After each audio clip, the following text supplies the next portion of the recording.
Saudara-saudara kaum muslimin rahimakumullah, kita menyaksikan peristiwa-peristiwa yang memilukan dan memalukan.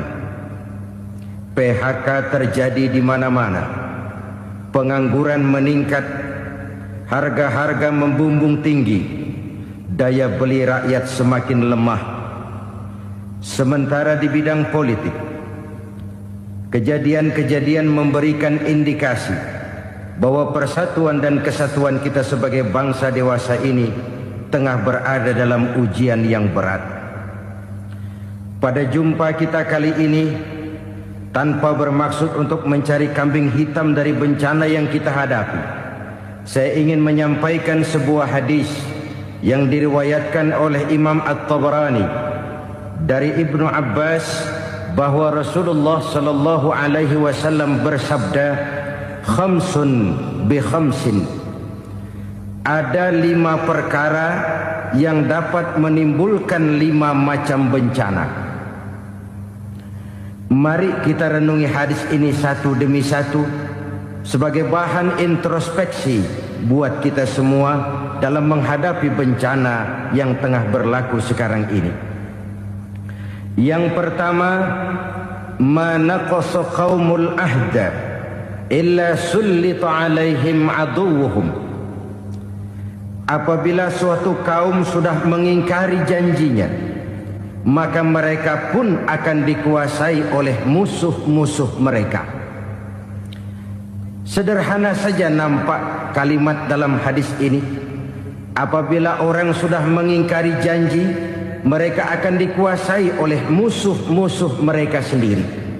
Dan musuh kita yang paling utama saat ini adalah kemiskinan dan kebodohan. Kenapa itu terjadi? Karena kita mengingkari janji kita sendiri.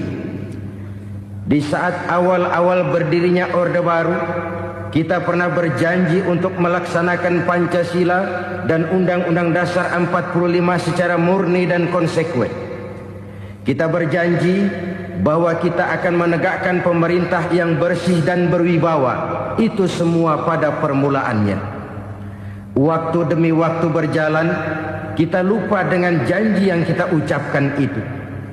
Ketuhanan yang Maha Esa kita ucapkan, tapi kesetanan yang luar biasa yang kita lakukan. Kemanusiaan yang adil dan beradab yang kita dengungkan, tetapi kemanusiaan zalim dan biadab yang kita praktekkan. Sederhana saja saudara, hampir setiap pejabat pada posisi-posisi kunci, di awal-awal ia memangku jabatan itu, biasanya ia mengucapkan sumpah dengan lafaz demi Allah, bahwa dalam melaksanakan jabatan ini saya tidak akan menerima hadiah atau pemberian dalam bentuk apapun. Itu pada permulaannya.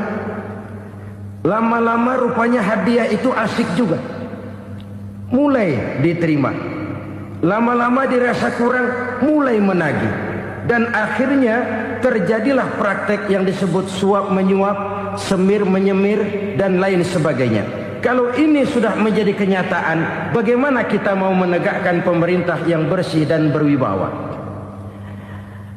Undang-Undang Dasar 45 menyatakan bahwa bumi, air, dan seluruh kekayaan negara dikelola oleh negara bagi sebesar-besar kemakmuran rakyat.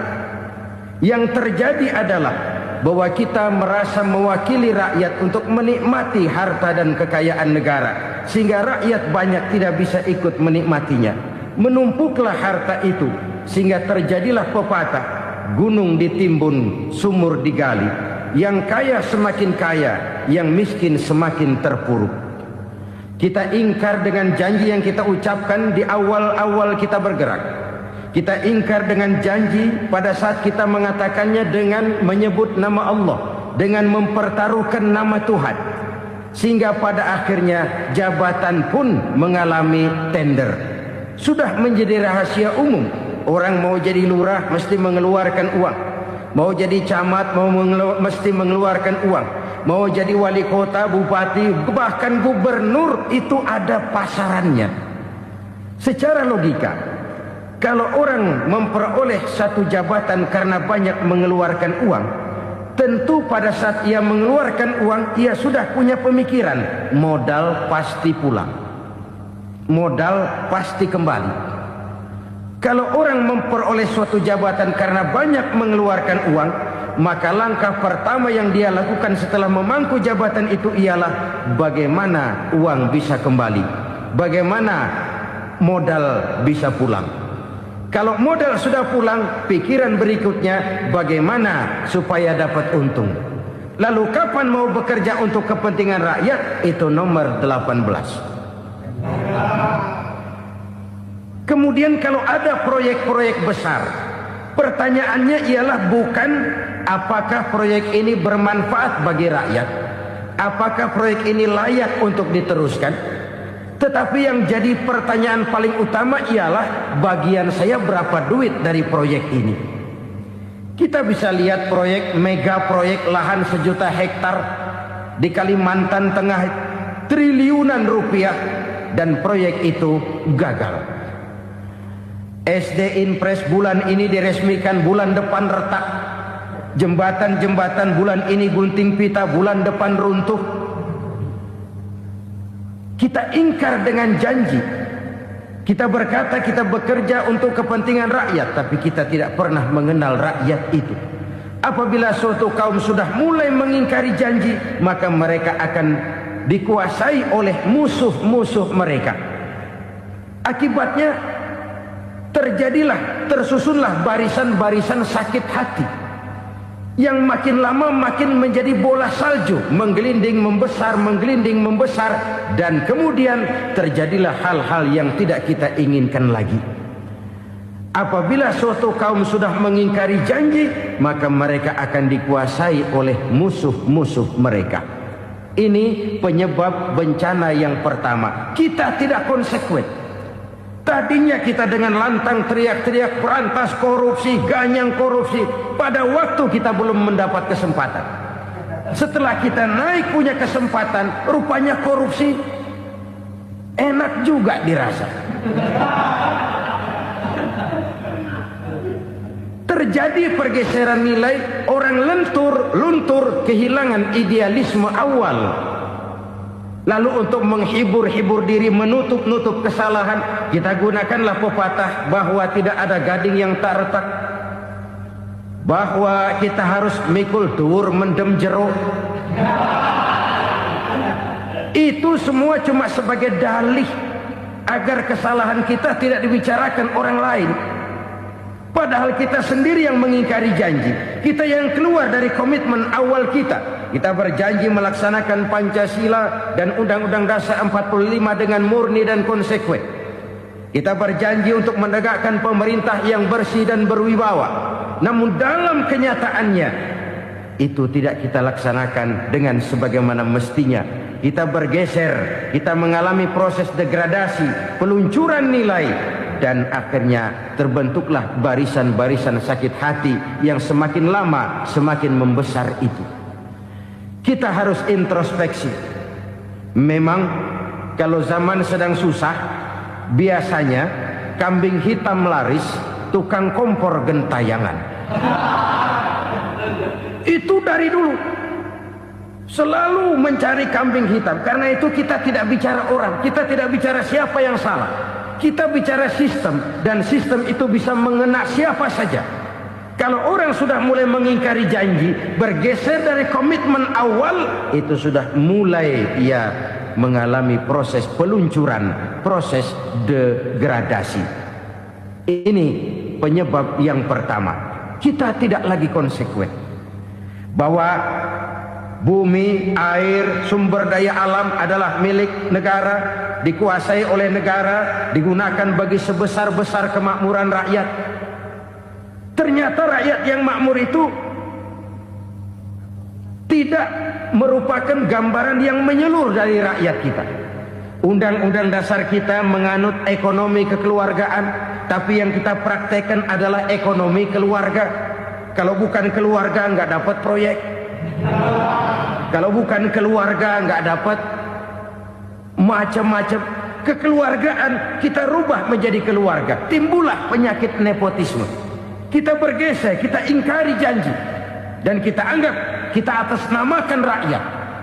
Rakyat cuma sekedar jadi address, rakyat cuma sekedar jadi alamat, tetapi kehidupan mereka tidak banyak berubah dan tidak banyak terangkat. Kaum muslimin rahimakumullah, ini penyakit yang pertama, penyebab bencana yang pertama. Yang kedua kata Nabi, wa ma hakamu bighairi ma anzalallah.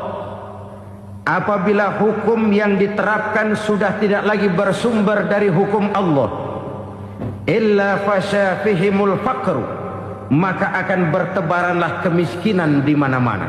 Ini artinya apa? Apabila hukum tinggal sebuah stempel, apabila hukum sudah diatur menurut kepentingan, apabila hukum sudah tidak lagi ditegakkan secara adil, maka kemiskinan merambah di mana-mana. Hukum diatur menurut selera orang yang sedang berkuasa, maka yang benar bisa jadi salah, yang salah bisa jadi benar. Hukum dalam kenyataan hidup berlaku seperti pisau. Pisau itu kan saudara lihat, yang namanya pisau dimanapun itu tajamnya ke bawah, ke atas tumpul. Kalau hukum itu, kalau untuk rakyat, hukum itu tajam bukan main, cepat sekali dilaksanakan. Tapi giliran menengah ke atas, yang gedean dikit berbuat salah, hukum tumpul. Hukum pura-pura tidak dengar. Akibatnya terluka rasa keadilan rakyat. Satu kasus rakyat diam, dua kasus rakyat diam, tiga kasus rakyat diam, kasus terakumulasi di hati rakyat. Luka rasa keadilan, dan itu menjadi sumber bencana. Penjarahan, kita tidak setuju itu, tapi kita harus melihat kausalnya. Itu kan tidak berdiri sendiri. Itu kan karena terlukanya rasa keadilan rakyat, melihat kesempatan ini tidak merata. Kalau rakyat ini yang ngajukan kredit ke bank, walaupun jumlahnya cuma jutaan, ratusan ribu, susahnya 17 setan. Tapi ada orang-orang tertentu yang agunannya palsu, jaminannya palsu, bawa kata belece, bukan cuma miliaran, triliunan kredit bisa keluar. Terluka rasa keadilan, hilangnya kesempatan. Rakyat cuma dapat kesempitan, jarang dapat kesempatan. Dari lukanya rasa keadilan ini, memang ya entah lipstick, entah basa-basi, dibentuklah tim ini, dibentuklah badan pengawas ini, dibentuklah tim ini. Kalau membentur tahu, hancur tahu. Tapi kalau tim yang dibentuk membentur karang, bukan karangnya yang hancur biasanya, timnya yang bubar. Kenapa? Yang dibentur batu karang yang sangat keras. Kita main-main dengan hukum, kita tidak konsekuen dengan hukum. Luka rasa keadilan, dan itu terakumulasi.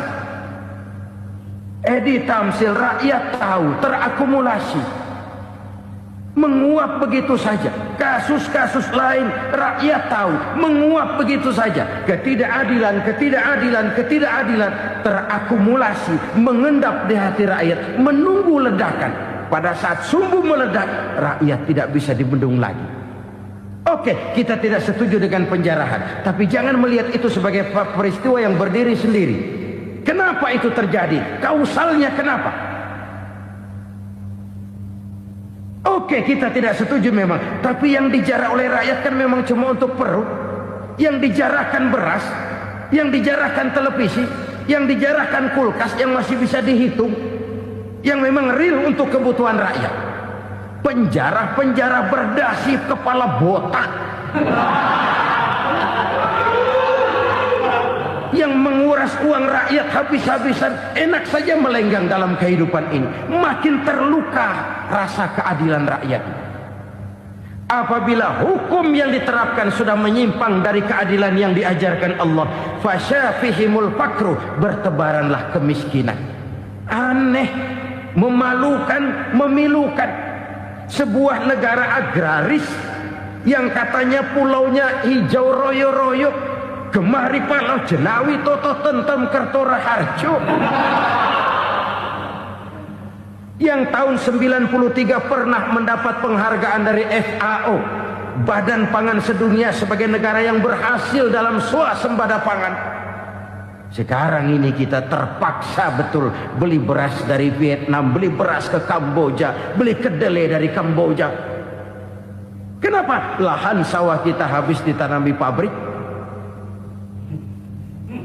Teknologi kita, teknologi loncatan yang non-applied, tidak terpakai oleh kita.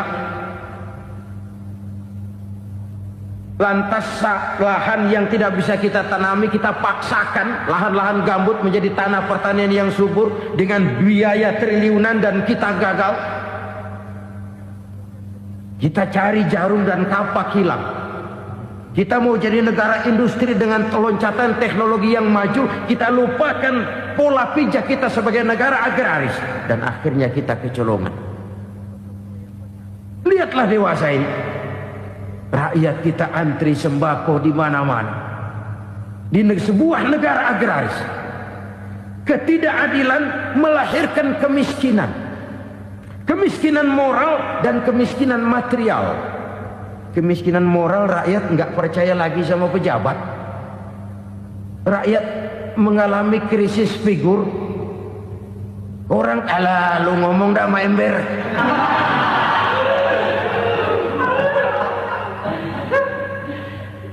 Penataran yang menghabiskan biaya miliaran itu melahirkan pejabat-pejabat korup. Pengawasan yang menghabiskan biaya miliaran itu ternyata impoten, mandul. Kemiskinan moral. Jujur saya berkata, saudara-saudara, setelah pintu reformasi dibuka, itu yang masuk memang macam-macam. Ada yang memang punya tujuan murni, konsekuen dan punya konsep. Ada yang nunggu di tikungan, begitu mobil lewat nyamber pintu, berangkat ikut reformasi. Ada yang memanfaatkan momentum, mumpung, untuk nyampein unek-unek, ngerti nggak, pokoknya ngomong. Sehingga keadaan semakin rancu, kebingungan semakin menjadi-jadi, masalah yang paling urgen tidak terselesaikan. Sekarang ini orang berpikir mendingan jadi pala ular daripada jadi buntut macan. Buntut macan memang hebat macan, tapi kalau buntutnya cuma ugel-ugel di belakang buat apa? Mendingan jadi pala ular, kecil juga nyaplok. Artinya ya biar kecil juga kalau punya partai kan gagah. Lalu rame-rame bikin partai kayak bikin arisan. Orang makin mengalami dislokasi. Semua mau jadi pahlawan, semua mau nomor satu, semua ngomong. Iya kalau bidangnya, kalau bukan makin rancu. Marilah lewat kesempatan ini saya mengajak kita untuk tahu diri. Biarkan politisi ngomong politik, biarkan ekonom menata ekonomi, biarkan praktisi bicara soal hukum, biarkan rakyat munajat, istighfar, mohon pertolongan Allah. Tahu diri kita. Kalau memang ayam, kukuruyuk aja dah. Kalau memang kucing, ayo ngeong. Kalau kambing, silahkan ngembe. Udah tahu ayam, ngeong bunyinya. Suaranya palas, orang nggak ngerti, bingung, makin menjadi-jadi. Ibarat kesebelasan sepak bola bangsa kita sekarang ini, rame-rame mau bikin gol, kiper ikut nyerang sekarang. Memilukan dan bahkan memalukan. Wa ma hakamu bighairi ma anzalallah illa fasyafihimul fakru. Kalau hukum yang diterapkan sudah menyimpang dari keadilan yang diajarkan Allah, bertebaranlah kemiskinan di mana-mana. Coba sekarang ini, yang punya duit bingung, apalagi yang kagak punya duit. Yang pengusaha gede ngeluh, apalagi yang pengusaha pas-pasan. Yang kagak punya beras, yang punya beras saja masih bingung, apalagi yang nggak punya beras. Ini sudah demikian merata. Dulu kita kagum mendengar konglomerat kelas buadak, kelas-kelas yang seakan-akan cuma ada dalam khayalan mereka, punya kekayaan miliaran dolar, triliunan. Sudahlah, seolah-olah nggak terjangkau sama kita. Weh, ternyata yang gede-gede itu juga gede utangnya. Dan rontok satu demi satu. Ternyata rakyat selama ini cuma dialamatkan, cuma dijadikan address. Rakyat yang tidak banyak ngerti persoalan ini harus menanggung hidup ini begini berat, harus menanggung beban hidup ini begini tinggi. Daya beli semakin lemah, semakin terpuruk dan terpuruk, sedang keadaan belum juga banyak berubah. Yang hutang sama luar negeri itu kan bukan rakyat kecil, Ciano. Yang banyak nyimpen dolar juga kan Ciano. Rakyat kecil bocah kampung mah jangankan nyimpen dolar, ngelihat juga tumben. Kemana kita mesti bercermin? Sekali lagi saya mengatakan, maaf, kita tidak bermaksud mencari kambing hitam. Karena itu kita tidak bicara orang, kita bicara sistem, kita bicara keadaan. Beginilah yang dikatakan Nabi, penyebab timbulnya bencana, hukum yang ditegakkan tidak lagi berorientasi kepada keadilan, tapi berorientasi kepada kepentingan. Akhirnya bentuk hukum seperti pisau, tajam ke bawah, tumpul ke atas. Hukum cuma buat rakyat kecil, tetapi kelompok menengah ke atas kadang-kadang kebal dari perlakuan hukum. Maka bertebaranlah kemiskinan. Iya, kemiskinan moral berupa lukanya rasa keadilan. Kalau rasa keadilan terluka, orang kan nunggu kesempatan, saudara. Iya, dia nggak bisa ngomong. Iya, dia nggak sanggup action. Iya, dia nggak bisa tunjuk rasa, tapi hatinya kan, kapan ada kesempatan, kapan ada waktu, tunggu. Hatinya mesti begitu. Sehingga begitu ada kesempatan, terjadilah hal-hal yang tidak terhindarkan. Dan itu ekses, bukan reformasi. Jangan seperti sebuah dialog saya dengan seorang abang beca. Saya bertanya, bang, iya, abang tahu nggak reformasi? Tahu. Ustadz, apa? Pembakaran. Terus penjarahan. Lalu perkosaan. Itu reformasi. Itu yang saya lihat. Nah, itu yang dia lihat. Saya tentu tidak menyalahkan abang beca kita, karena memang itu yang dia lihat dan sejauh itu wawasannya. Tapi ini indikasi bahwa banyak rakyat kita yang belum bisa menggunakan kebebasan secara bertanggung jawab. Padahal kebebasan tanpa tanggung jawab tirani. Sebuah contoh gampang-gampangan. Saya beli radio, saya setel di kamar saya, lalu saya bilang, ini radio gue. Yang beli gue, pakai duit gue setel di kamar gue, sekeras-kerasnya, gak ada urusan sama orang lain. Itu kata saya. Tetapi tetangga saya sebelah rumah kan boleh juga ngomong begitu. Kata tetangga saya, ini mata gue, yang ngantuk gue tidur di kamar gue. Kenapa suara radio lu nyampe kemari? Artinya apa ini? Kebebasan saya nyetel radio dibatasi oleh kebebasan tetangga saya yang mau tidur. Tidak ada kebebasan mutlak. Kebebasan mutlak tanpa tanggung jawab kembali akan melahirkan tirani, kembali akan melahirkan pemaksaan kehendak. Dan itu lagi-lagi bukan demokrasi. Saudara-saudara kaum muslimin rahimakumullah. Ini penyakit yang kedua, lukanya rasa keadilan, terutama di kalangan rakyat kecil. Itu mengendap menjadi akumulasi dan menunggu giliran kapan bisa dimuntahkan. Dengan kata lain, rakyatnya udah banyak banget makan yang perutnya jadi enek, nyelam. Kapan nunggu muntahnya?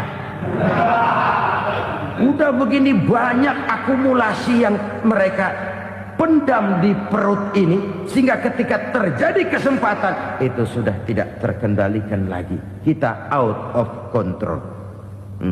Saya tidak mentolerir sikap-sikap kekerasan. Bahkan saya lebih cenderung bahwa kalau di rumah kita banyak tikusnya, tikusnya saja racuni, jangan rumah dibakar. Bahwa ada korupsi, iya. Ada kolusi, memang. Ada nepotisme, tentu. Tetapi tikusnya saja racuni. Jangan rumah dibakar. Masa mau ngusir tikus bakar rumah? Tikusnya lari, tikusnya selamat, rumahnya ewes-ewes.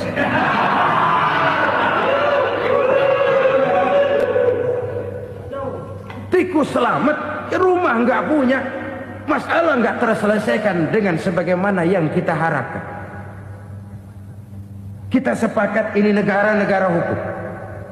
Dan di hadapan hukum semua manusia itu sama. Itu prinsip yang diajarkan Allah. Al-musawat bainan nas fi takalifil ahkam. Semua manusia sama dalam berhadapan dekat dengan hukum Allah Subhanahu wa taala.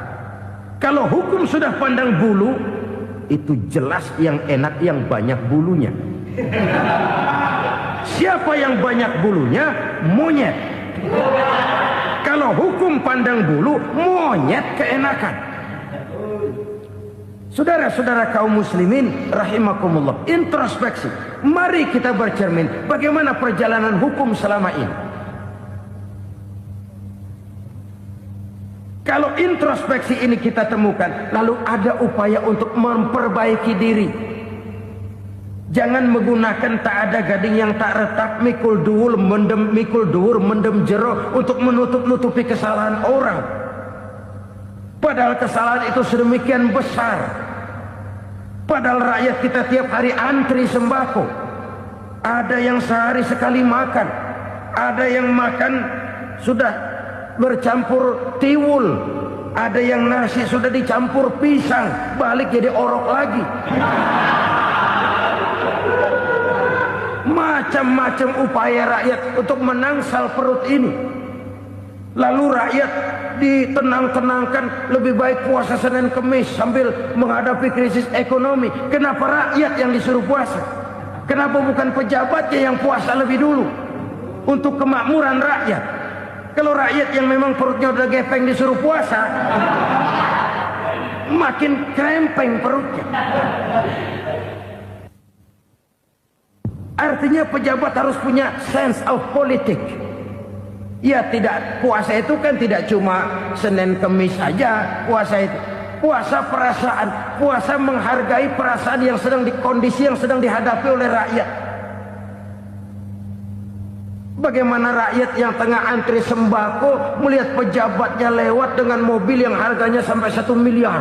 Oh, inilah pemimpin saya. Luka lagi rasa keadilannya. Kita tidak tenggang rasa. Puasa dalam artian itu pun akan menolong menegakkan semangat kebersamaan, membentuk semangat kebersamaan. Saudara-saudara kaum muslimin rahimakumullah, penyebab bencana yang ketiga dikatakan oleh baginda Nabi, wala dhaharat fihimul fahishatu illa fasha fihimul maut. Apabila kekejian telah merajalela, maka maut bertebaran di mana-mana. Kita renungi butir kalimat dalam hadis ini. Apabila kekejian telah merajalela, maut bertebaran di mana-mana. Begitu murah arti sebuah kehidupan. Penjarahan untuk hal-hal yang kecil tapi sampai mengorbankan nyawa. Apabila kekejian sudah terjadi di mana-mana, maut pun bertebaran. Maut dalam arti berpisah ruh dengan jasad, tapi juga maut dalam arti orang bisa mati karirnya, orang bisa mati usahanya, orang bisa mati kesempatannya karena perbuatan-perbuatan keji yang selama ini tidak terbendung. Lahirlah teori mafia. Siapa yang kuat dia yang berkuasa. siapa yang lemah dia menjadi mangsa. Proyek-proyek besar yang menang tender itu ya dari itu ke itu saja. Yang pengusaha-pengusaha tidak punya koleksi, koneksi, tidak bisa bayar komisi, dapat proyek tetelan. Ada dagingnya, dikit namanya juga tetelan. Dagingnya sudah habis disantap oleh meja. Sekian puluh meja dilalui, sekian puluh amplop dikeluarkan. Sehingga yang akhirnya ya tinggal tetelan itu tadi. Maka kualitas pekerjaan pun sudah bukan lagi jadi masalah. Demikianlah mafia-mafia ini bermunculan di mana-mana. Di pengadilan terkenallah mafia pengadilan. Hukum bisa dibeli, hukum bisa dipesan menurut kebutuhan sponsor. Mafia peradilan, mafia politik, mafia ekonomi, bahkan mafia agama yang menggunakan agama sebagai kedok, menggunakan agama sebagai dalih, menggunakan agama sebagai topeng untuk melancarkan maksud-maksud politiknya pun tidak tertutup kemungkinan. Apabila kekejian telah merajalela, maut bertebaran di mana-mana. Korupsi, kolusi, nepotisme itu bagian dari kekejian. Kita selama ini kalau mendengar maksiat, itu yang terbayang cuma judi, mabuk, zina. Ya itu maksiat. Tapi korupsi, kolusi, nepotisme itu juga maksiat dalam bentuk lain. Kalau ini sudah bertebaran, maka maut terjadi di mana-mana. Jangan bayangkan cuma mati orangnya, itu sih kewajiban. Yang menyakitkan itu orangnya masih hidup tapi dibikin mati. Karirnya mati. Kenapa? Karena yang diperlukan bukan cuma orang pinter tapi orang taat. Biar pinter, kalau nggak taat minggir.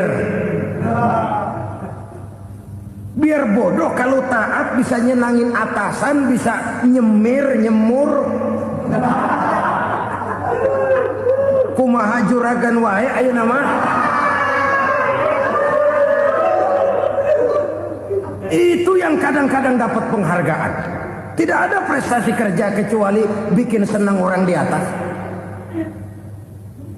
Kita lihat di desa-desa jalan rusak. Kalau ada berita pejabat anak mau turun, jalan rata sekali. Sampai tanah dari mana aja dikeruk buat ngeratain tuh jalan. Pejabat pulang legok lagi jalanan. Katanya kita kerja buat rakyat, nyatanya kita cuma melayani atas. Kenapa? Terjadi lingkaran setan. Seperti kata lagu Dul Sumbang itu. Mahasiswa takut sama dosen, dosen takut sama dekan, dekan takut sama rektor, rektor takut sama menteri, menteri takut sama presiden, presiden takut sama mahasiswa. Lah muter balik lagi. Lingkaran setan. Lingkaran setan. Saudara-saudara kaum muslimin rahimakumullah. Kekejian yang merajalela, praktek-praktek mafia yang tertuang dalam kehidupan sehari-hari menyebabkan orang mati karirnya, jasad masih hidup, karir mati, itu menyakitkan. Mati bisnisnya. Rakyat kecil pernah senang ketika cengkeh booming, harganya bagus, rakyat banyak yang pergi haji. Lalu mau ditata, lahir tata niaga cengkeh, malah amburadul. Harga cengkeh jatuh, petani cengkeh kecil menjerit. Siapa yang untung? Segelintir orang. Masihkah kita pakai atas nama rakyat untuk kepentingan nasional, padahal yang nyanyi cuma segelintir orang? Masihkah kita mau bohongi rakyat ini dengan mobil nasional tapi bikinan Korea? Masihkah kita mau bermain verbalisme, bermain kata? Ini sebuah masa lalu yang tidak perlu terulang lagi untuk masa-masa yang akan datang. Kekejian merajalela, orang mati karir. Bisa mati usaha, mati bisnis. Usahanya maju, dirangkul, hancur. Usahanya maju, dipukul, hancur, tenggelam. Bahkan yang memilukan dan memalukan badan-badan usaha milik negara itu dikebiri sedemikian rupa sehingga tidak menghasilkan hal-hal yang bermanfaat buat negara. Saudara-saudara kaum muslimin rahimakumullah, kalau nafsu yang sudah mengatur itu semua, maka kekejian pun merajalela. Orang sudah pakai teori mafia, yang kuat dia yang menang, yang kuat dia yang berkuasa, yang lemah silakan minggir di sudut-sudut kehidupan. Kalau kekejian seperti ini merajalela, maut bertebaran di mana-mana. Banyak orang mati karirnya, banyak orang mati usahanya, banyak orang mati imajinasinya. Sekarang ini dalam dunia seni, yang banyak karyawan seni, bukan seniman. Seniman itu kan dilahirkan. Lain seniman, lain karyawan seni. Sekarang yang banyak karyawan seni, bukan seniman. Mati karier, mati imajinasi, mati improvisasi. Sehingga kehidupan persis sinetron. Sinetron itu yang kita lihat rumah mewah, yang kita lihat rumah bagus. Gak pernah kita lihat di sinetron kita ini rakyat antri sembako. Kita dijejali hal-hal yang indah, yang wah, yang membuat kita tenggelam dalam gaya hidup instan, tenggelam dalam gaya hidup wah. Kita lupa dengan realitas keseharian di tengah-tengah masyarakat kita. Lahirlah kelompok-kelompok selebritis, dibesarkan oleh berbagai media. Selebritis pilek aja masuk koran, pilek.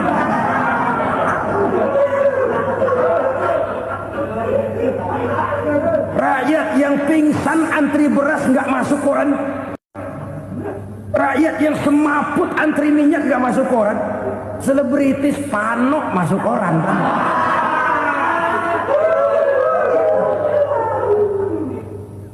Kita besarkan hal-hal kecil, kita kecilkan hal-hal besar. Kenapa? Kita mengejar oplah. Kita profit oriented, tidak lagi berorientasi kepada realitas hidup yang kita hadapi ini. Kalau kekejian sudah merajalela kata Nabi, maka maut bertebaran di mana-mana. Maut dalam artian maut, coba lihat sekarang begitu murah nyawa. Karena 1000 perak orang mau nusuk bunuh. Karena beras seliter orang khilaf, begitu murah kehidupan. Tapi kekejian dalam bentuk korupsi, kolusi, nepotisme, kekejian dalam bentuk itu mematikan karier, mematikan bisnis, mematikan imajinasi, mematikan kreativitas. Itu juga maut dalam bentuk lain akibat kekejaman lain. Ini penyebab yang ketiga. Yang keempat, penyebab bencana menurut baginda Rasul, wala tuffiful mikyala illa muni'un nabat. Apabila timbangan sudah dicurangi, maka tercegahlah tumbuh-tumbuhan. Apabila timbangan sudah mulai curang, maka terjadilah musim paceklik. Apabila bisnis sudah bergaya mafia tadi itu, kecurangan-kecurangan terjadi, tender di balik pintu, yang dimenangkan cuma kelompok-kelompok yang bisa memberikan presentasi yang besar, muni'un nabat, terjadilah paceklik. Paceklik, panen gagal, wereng ya wereng, kemarau panjang it's okay, air sulit iya, tetapi kan semua itu ada yang ngatur. Kemarau ada yang ngatur, belalang itu ada yang ngatur, air itu juga ada yang ngatur. Yang ngatur itu yang serba maha. Kalau ia murka melihat kecurangan timbangan, Allah itu kalau murka kan gampang saja, tinggal komandoin balang, lang, hancurin tuh sawah. Konvoy belalang, konvoy. Allah tinggal ngutik angin El Nino. Mampir lo ke Indonesia, hujan gak turun-turun, kemarau panjang. Jadi kalau musim kemarau kan namanya anginnya El Nino. Kalau musim hujan anginnya namanya La Nina. Cakep namanya, kejem orangnya. Saudara lihat Cina sekarang sedang kena La Nina, banjir besar, ribuan orang meninggal. Dia mah ribuan mati kagak berasa, rakyatnya miliaran. Bangladesh lagi ngalami La Nina, India lagi ngalami La Nina. Angin, hujan, kemarau, belalang itu kan ada yang ngendaliin. Kuncinya bukan di belalangnya, kuncinya bukan di peredaran matahari berputar, kuncinya di atas yang mengatur semua itu. Kalau timbangan sudah mulai curang, pengusaha sudah nggak mau jujur, apa nggak bikin perut jadi mual? Begitu rakyat antri sembako pingsan nggak dapat beras, sementara beras ditumpuk-tumpuk sampai membusuk. Kemana hati nuraninya? Kemana akal pikirannya? Kemana mereka yang berbuat atas nama rakyat tapi melihat rakyat susah tidak tergerak hatinya? Apabila timbangan sudah mulai dicurangi, bisnis sudah mulai melenceng, maka terjadilah paceklik. Sebuah negara yang berhasil dalam swasembada pangan, lalu sekarang menjadi negara yang rakyatnya antri untuk memperoleh kebutuhan pangan. Saudara-saudara kaum muslimin rahimakumullah, ini intinya adalah kecurangan. Kalau kecurangan sudah terjadi di mana-mana, dan ini milik siapa saja, bukan soal tempat, bukan soal jabatan, soal manusianya, SDM-nya. Kecurangan tidak cuma terjadi di kantor, di masjid bisa terjadi kecurangan.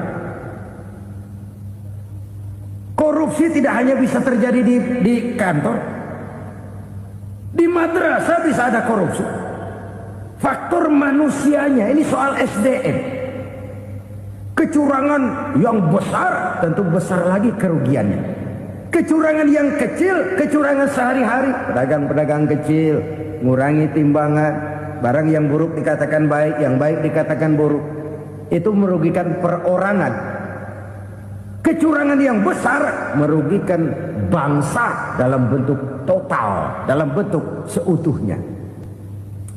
Nah, kecurangan-kecurangan seperti ini rakyat kan lihat, rakyat kan tahu, dan itu kembali terakumulasi di sini, pegel. Dan jangan lupa, rakyat yang nggak ngomong itu, rakyat yang nggak bersuara itu, batinnya menjerit, jeritannya menggoncang aras, dan itu didengar Allah.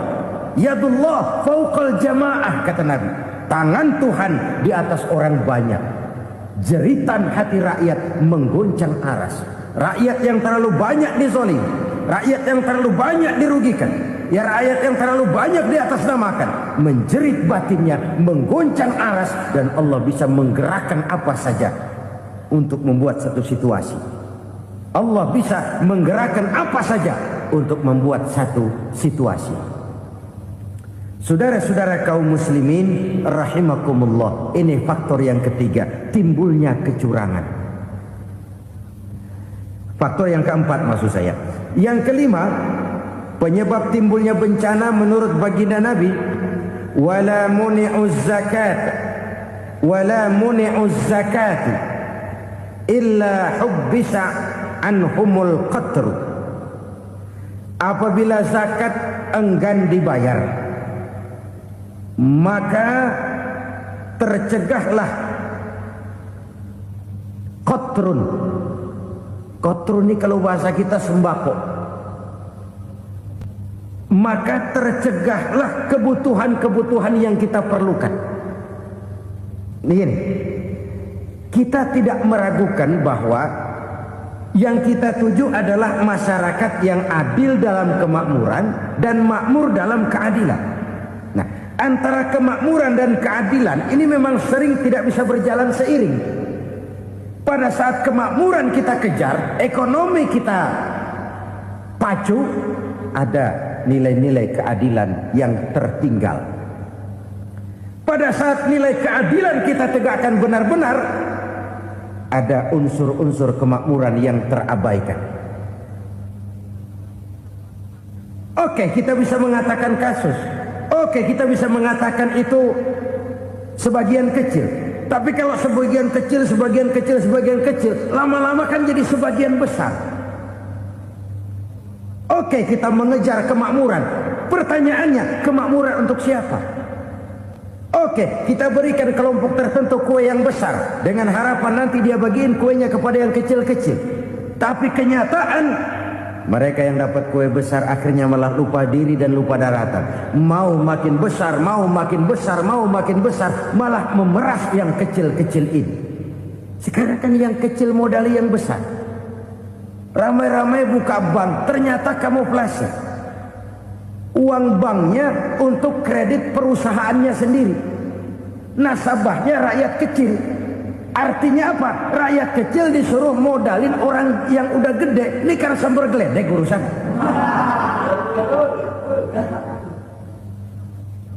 Ini kan permainan apa lagi? Rakyat kecil suruh modali yang gede. Nasabahnya rakyat kecil, kumpulkan uangnya di bank, kucurkan kredit kepada perusahaannya sendiri. Bukankah itu rakyat kecil suruh modali yang gede? Sudah begitu kejamkah kita untuk meraih keuntungan dengan mengorbankan orang kecil ini? Sudah tidak bicara lagi kah nurani kita melihat penderitaan orang yang semakin susah ini? Kalau zakat enggan dibayar, padahal zakat 2,5% saja, 2,5% saja. Kalau itu pun enggan, kalau zakat saja enggan, bagaimana pula yang namanya sedekah, bagaimana pula yang namanya infak, bagaimana pula yang namanya santunan, bantuan. Kadang-kadang lipstick nyumbang si nyumbang, cuman nyolongnya lebih gede. Ini namanya sumbangan lipstick. Buat lipstick itu kan buat ngumpetin bibir pucat. Itu fungsi utama lipstick. Buat ngumpetin korupsinya, nyumbang kegiatan-kegiatan sosial. Tapi yang dia korup lebih gede dari yang dia sumbangi. Lipstick kamuflase. Nepu kata anak sekarang.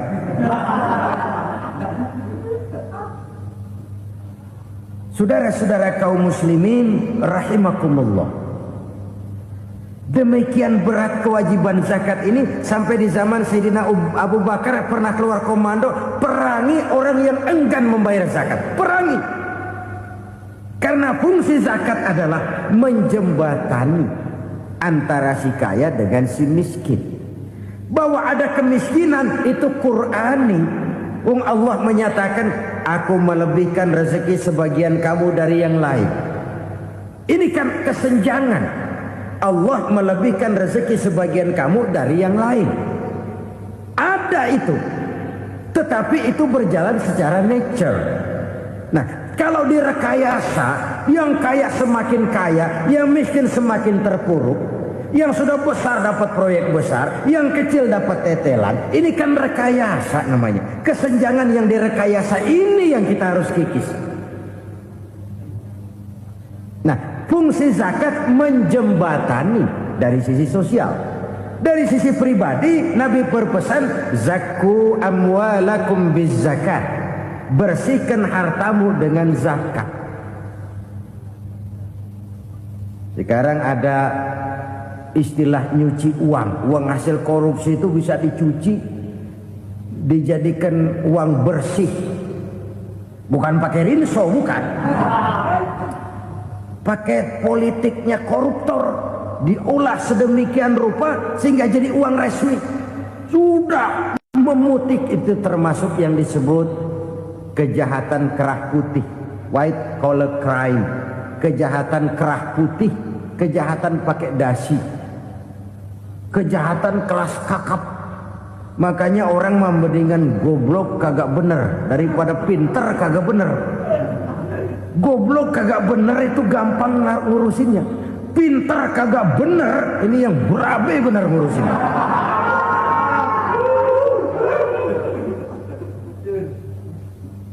Kita bukan cuma perlu orang pintar kok di zaman sekarang. Kita perlu orang-orang bener yang punya komitmen, yang sesuai kata dan perbuatan, yang bisa merasakan apa yang dirasakan oleh rakyat, yang punya sense of politik yang tinggi, yang peka, yang penuh keterbukaan, yang punya wawasan dan pandangan jauh ke depan.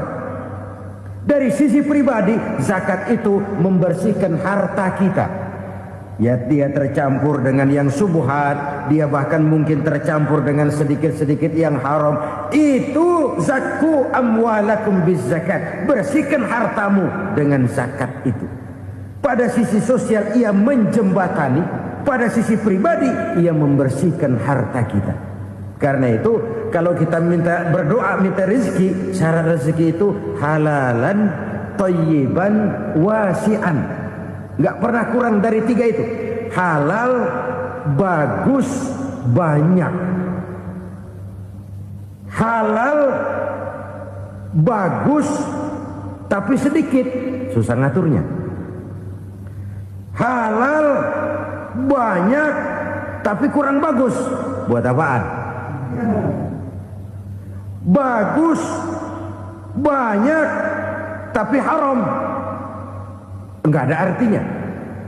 Sebab kata Imamul Ghazali, kalau kau terlalu suka memakan makanan yang haram, dikunyah masuk ke dalam perut besar, digiling oleh perut besar, menghasilkan energi, menggerakkan sel-sel pembuluh saraf, kau juga akan cenderung berpikir yang haram.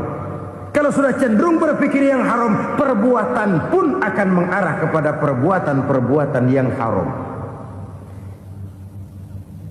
Dulu waktu kelompok Jimbaran 200 konglomerat Indonesia kumpul, dihimbau supaya sekian persen kasih pengusaha-pengusaha lemah. Itu kan cuma sekedar belas kasihan, tidak banyak menolong keadaan. Dan bukan itu yang diperlukan pengusaha-pengusaha kecil. Yang diperlukan adalah berikan kami kesempatan seperti mereka dapat kesempatan. Berikan kami peluang seperti mereka juga dikasih peluang. Kalau cuma dikasih 100 juta, 200 juta hari ini, usaha kami nggak ada prospeknya, peluang kagak ada, kan sama juga bohong. Diceburin ke kali, disuruh berenang, tangan diikat, mendingan mampusin ketahuan. Ayo berenang, berlomba, tangan diikat, kaki diikat. Sama saja nyuruh mati. Jadi jangan kasih ikannya, kasih kailnya. Yang diperlukan pengusaha kecil menengah ke bawah itu bukan cuma sekedar belas kasih dari konglomerat-konglomerat besar. Berikan kami peluang seperti mereka juga dapat peluang. Berikan kami kesempatan seperti mereka dapat kesempatan. Berikan kami kredit dengan kemudahan seperti mereka juga kalau minta kredit begitu mudahnya. Menciptakan peluang dan kesempatan, pemerataan. Bukan menciptakan manusia Indonesia dengan standar ekonomi yang sama. Semua rumahnya harus sama, semua punya mobil. Itu sih kebersamaan bebek. Bebek, coba lihat bebek. Satu ngalor semua. Satu ngidul semua. Kebersamaan bukan itu. Kebersamaan adalah menciptakan peluang. Kalau yang kaya bisa semakin kaya, kenapa yang miskin tidak bisa ikut naik jadi sedikit kaya? Kalau pengusaha yang sudah kuat bisa bertambah menjadi kuat dengan proyek mega proyek, kenapa yang menengah tidak bisa ikut menjadi kuat? Dan kenapa kekejian itu merajalela? Kita dengar lewat berita-berita PLN tekor, PLN utang. Kenapa?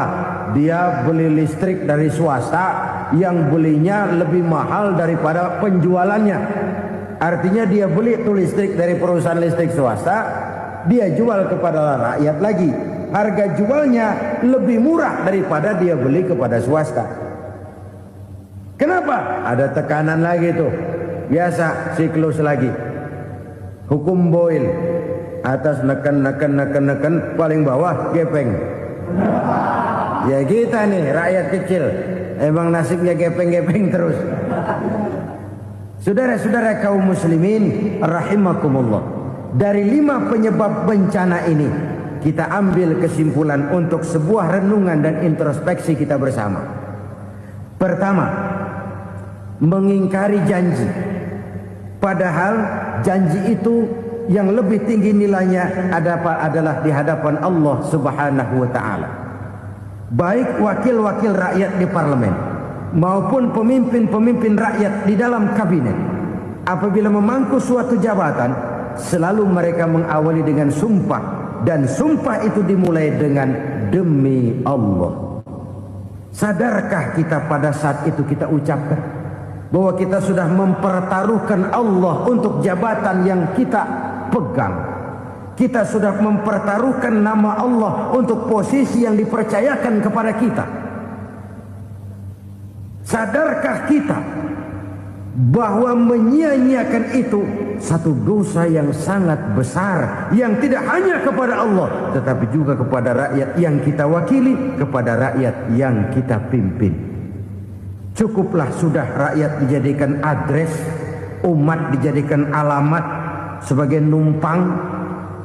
Marilah kita kembali kepada komitmen awal dengan jujur kepada janji kita sendiri. Lalu yang kedua, kekejian, baik berupa korupsi, kolusi, nepotisme, dan perbuatan-perbuatan lain akan melahirkan kemiskinan. Kekurangan pangan bukan satu-satunya yang menyebabkan rakyat menderita. Lukanya rasa keadilan terakumulasi di hati rakyat, dan jeritan hati rakyat mengguncang aras. Kalau Allah murka, Allah bisa melakukan apa saja untuk menciptakan suatu kondisi. Faktor yang ketiga adalah praktek mafia menebarkan maut, baik orang yang mati jasad dan rohaninya maupun orang yang mati karirnya, mati kejujurannya, mati usahanya, mati imajinasinya. Hilang kreativitas kita sebagai bangsa.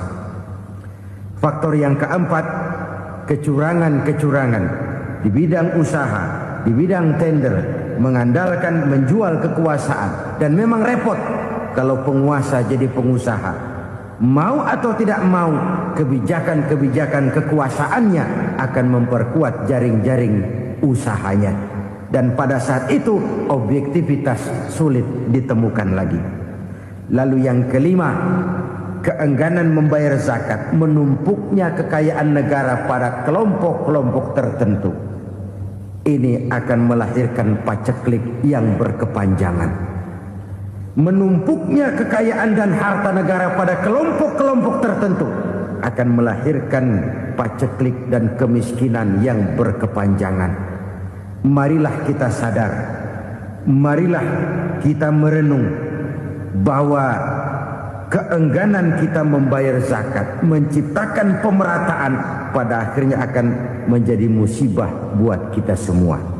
Saudara-saudara kaum muslimin rahimakumullah, sekian dulu jumpa kita kali ini.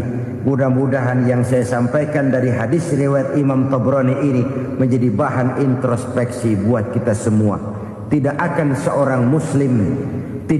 seorang muslim jatuh dua kali di tempat yang sama. Semua merupakan pelajaran untuk kita jadikan introspeksi guna menata hari esok yang lebih baik daripada hari ini. Reformasi harus terus berlanjut. Tidak bisa dan tidak perlu dikendalikan, tapi harus tetap dengan landasan akhlakul karimah sesuai dengan budaya kita sebagai bangsa. Terima kasih atas perhatian saudara. Mohon maaf atas segala kekurangan. Jumpa lagi lain kesempatan insyaallah. Usikum wa nafsi bitaqwallah. Wassalamualaikum warahmatullahi wabarakatuh.